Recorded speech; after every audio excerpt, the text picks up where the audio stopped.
Tezkor xabar: Ramzan Qodirov buyrug'i bilan 10 ming askar Ukrainaga qarab yo'l oldi. Xitoy prezidenti Putin bilan bog'landi. Rossiya qo'shinlari Kiyevga yurish boshladi. Navoiyda shifokor bemorning onasini jinsiy aloqa qilishga majburladi. Tolibon Ukrainadagi vaziyatga munosabat bildirdi. Ukraina prezidenti 9 ta davlatdan qurol so'radi. O'zbekiston Ukrainadagi fuqarolarni Polsha orqali evakuatsiya qiladi. Samarqandda erkakka video bilan shantaj qilgan ona va uning 16 yashar qizi ushlandi. Tezkor xabar: Ramzan Qodirov buyrug'i bilan 10 ming askar Ukrainaga yo'l olmoqda. Checheniston, Grozniy. Juma namozidan keyin mahalliy milliy gvardiyaning 10 mingga yaqin xodimi Ramzan Qodirovning shaxsiy buyrug'i bilan Ukrainaga jo'nab ketishmoqda. Bu jangchilar binolarni egallab olish va shahar jangovar sharoitida harakat qilishga moslashgan. Katta ehtimol bilan Ukraina hukumat kvartaliga tashlanadi. Ma'lumotlarga ko'ra, Ukrainada Janubiy, Shimoliy va Omon batalyonlarining 2000 nafar chechen jangchilari mavjud. Avvalroq ularga Mariupolni egallash vazifasi yuklangan edi. Ammo kecha shahar yaqinida ko'prik portlatib yuborilgani sabab Mariupolni egallash rejasi biroz ortga surilgan. Rossiya qo'shinlari Kiyevga yurish boshladi. Rossiya qo'shinlari Ukraina bo'ylab Kiyev tomon harakatlanmoqda. Bu haqda Ukraina mudofaa vaziri o'rinbosari Anna Malyar ijtimoiy tarmoqdagi sahifasida ma'lum qildi.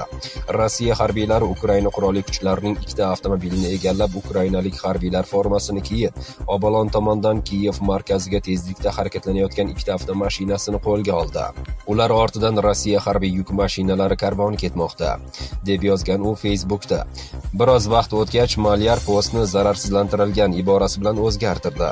Ichki ishlar vaziri maslahatchisi Anton Gerashchenko bugun og'ir kun bo'lishini, dushmanning rejasi Ivankov va Chernigov tomonidan Kiyevga tank kolonnalari bilan bostirib kirish ekanligini ta'kidlagan. Union ma'lumotlarga ko'ra 25 fevral kuni ertalab rus tanklari va texnikalari karvoni Ivankova qishlog'idan Kiyev yo'nalishi bo'ylab shahardan 80 km uzoqlikda yo'l olgan. Avvalroq Rossiya zirhli texnikalarini to'xtatish uchun qishloq yaqinida ko'prik portlatib yuborilgani xabar qilingan edi. Tolibon Ukrainadagi vaziyatga munosabat bildirdi. Tolibon harakati Ukrainadagi vaziyat va Rossiyaning harbiy operatsiyasiga munosabat bildirdi. Bu haqda Sputnik xabar qilgan. Ma'lum qilinishicha, harakat vaziyatni diqqat bilan kuzatmoqda va tinch aholi orasida qurbonlar bo'lishidan xavotirdaligini qayd etgan.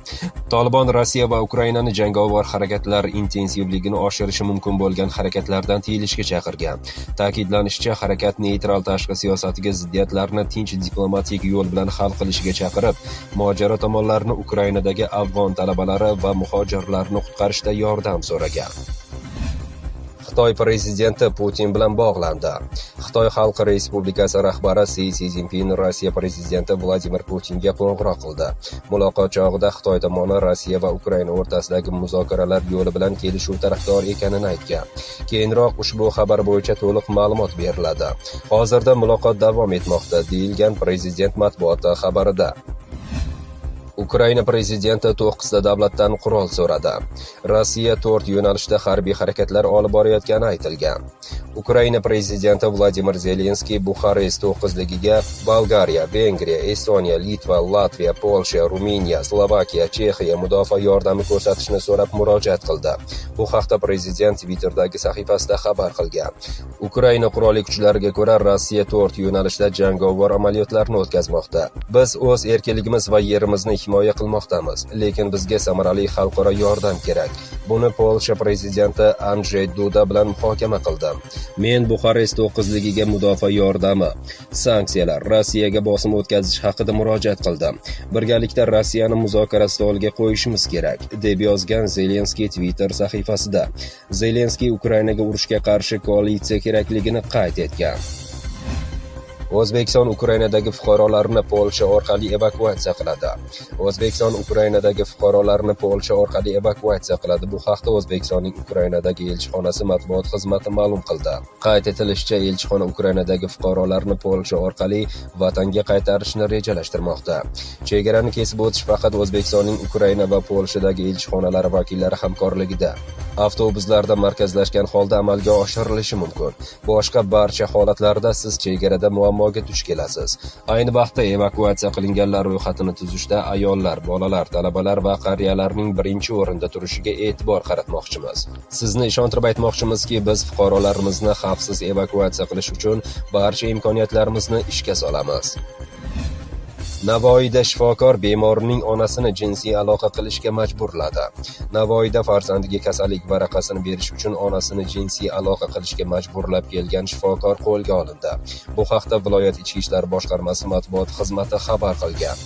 Navoiy viloyati bolalar ko'p tarmoqli tibbiyot markazi nevrologiya bo'limi mudiri vazifasida ishlagan KR tibbiyot xodimiga noloyiq xatti-harakatlarni sodir etib, o'z shahvoniy hirsini qondirish maqsadida bo'limda davolanish uchun yotgan ikkinchi guruh nogironi G.I.ning onasi T.L.ni farzandining davolanganligi bo'yicha 1,5 oy davomida kasallik varaqasini bermasdan kelayotganligi, qarshiligiga qaramasdan kasallik varaqasini berish uchun u bilan jinsiy aloqa qilishga majburlab kelgan.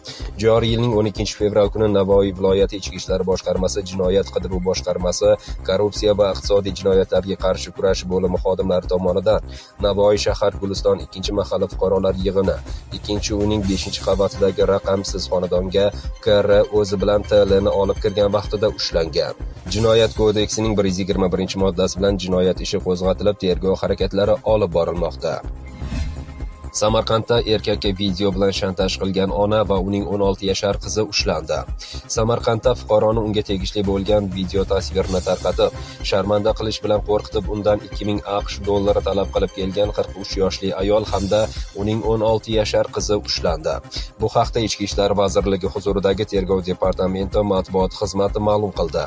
Qayd etilishicha, joriy yilning fevral oyi o'rtalarida 43 yoshli A.D. 16 yoshli qizi A.S. bilan o'zaro jinoiy til biriktirib, ularda 29 yoshli B.G.ga tegishli video lavhalar mavjud ekanligini aytib, uni ijtimoiy tarmoqlarda joylashtirib sharmanda qilish bilan qo'rqitib kelgan.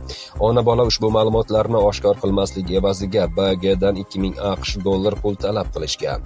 Joriy yilning 21 fevral kuni esa soat 18:30larda A.S. B.G.dan talab qilingan 2000 AQSh dollaridan 650 dollarni olayotgan vaqtida ushlangan hamda pullar xolislar ishtirokida ashyoviy dalil sifatida rasmiylashtirib olingan. Mazkur holat yuzasidan Samarqand shahri bo'yicha Ichki ishlar organligi huzuridagi tergov bo'limi tomonidan A.D. hamda A.S.larga nisbatan O'zbekiston Respublikasi Jinoyat kodeksining 165-moddasi 2-qismi va bandi bilan jinoyat ishi qo'zg'atilib, ularga gumon qilinuvchi tariqasida jinoyat ishiga ishtirok etishga jalb qilinganlar. Hozirda tergov davom etmoqda.